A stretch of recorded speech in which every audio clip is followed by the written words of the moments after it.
Ambassador, wonderful to have you with us, and we've got to rip up the script.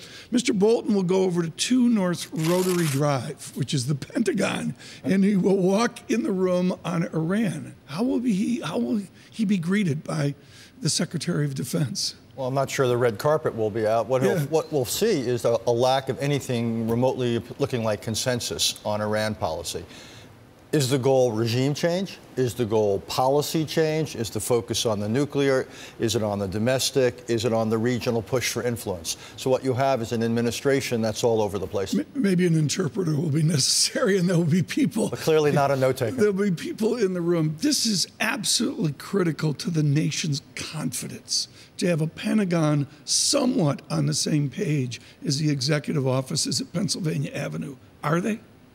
The short answer is no. In my experience, ironically enough, often the people in uniform are the most wary about using military force. They're the ones who have to bear the burden of it. Mr. Mattis, the Secretary of Defense, General Mattis, is not looking for war. He's got to think about North Korea. He's got to think about China. He's got to think about Russia. He has things that he doesn't want to put on the side. Right, so the idea of a discretionary war that we would initiate against Iran is not on his to-do list. Richard, meanwhile, good morning to you, by the way. It's Naira in London. Meanwhile, we've also heard that the second summit with the Russian leader, Vladimir Putin, will be delayed until next year. That's been announced by the White House. At what point do we need to just really not react to every single thing that we hear from President Trump? Because when he did announce that summit last time, I asked the question to one of my guests whether it was actually going to come to pass exactly as he outlined.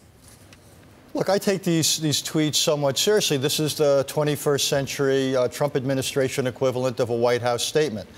Now, at times there's going to be gaps between these statements or tweets and what actually happens. It's not the first administration that has a gap between words and action. But sure, I take them seriously. This is the way he's chosen to communicate with the world, and he ought to be held accountable for what it is he says.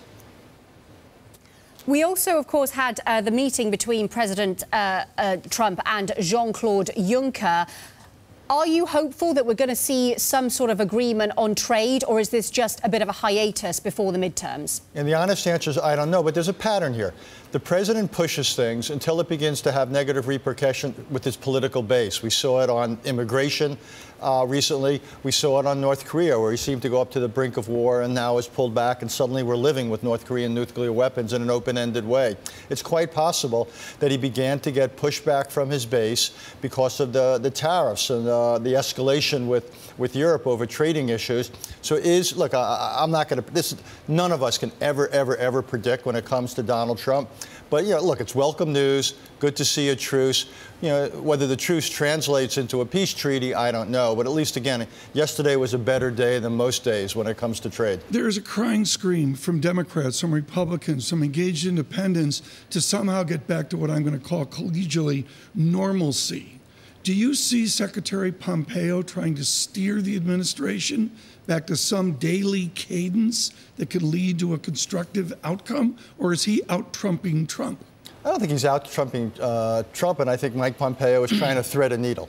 He's trying to be more traditional in the context of the most radical administration we have had since World War II. And you've got to balance it. And we saw that yesterday on full display when he testified in front of the Senate Foreign Relations Committee. And he's in an extraordinarily difficult position, where the president does things like these 2 summits, which are a wild departure from the American diplomatic tradition, and Mike Pompeo can't get crosswise with the president.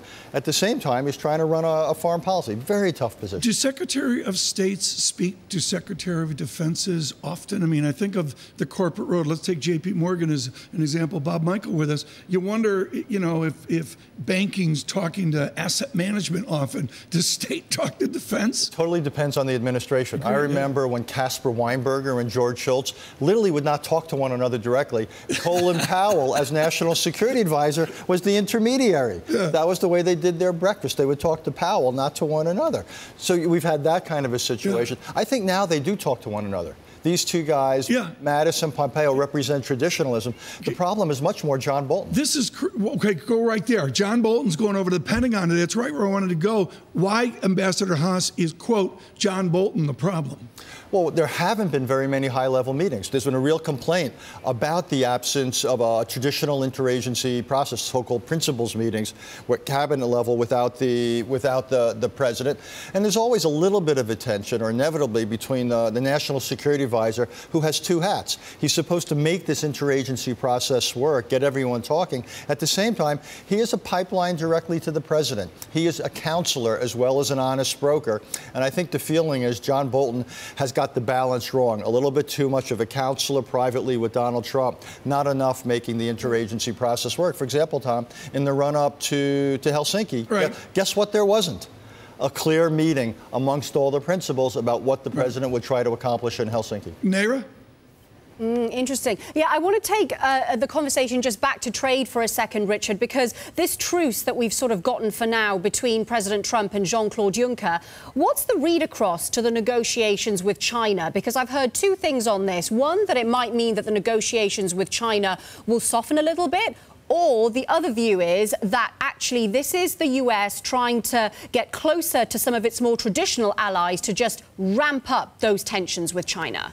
I think your second interpretation is probably closer to reality, in large part because the U.S.-Chinese trade negotiations are far, far, far more complex. They deal much more fundamentally with questions of intellectual property, forced technology transfers, intellectual property theft. Dealing with all of that, I think, is an order of magnitude more difficult than some of the basic questions of tariffs and market access. Donald Trump essentially created a problem with the Europeans. I think that could be unwound rather quickly if he decides not to go ahead with the automobile tariffs, if he decides to walk back what we did in steel and aluminum. The structural problems with China are just that. And I think any president would have encountered far more difficulty with China because it goes way beyond questions of trade balances, which Mr. Trump, for whatever reason, is preoccupied with. There are legitimate concerns about the U.S.-China and China-everybody trade. So even if you don't agree with the Trump remedies, I think the causes of the problem, Chinese behavior, also subsidies to state-owned enterprises, you name it, I think those are real structural problems. In that case, do you see a strong likelihood that China will blink first and back down?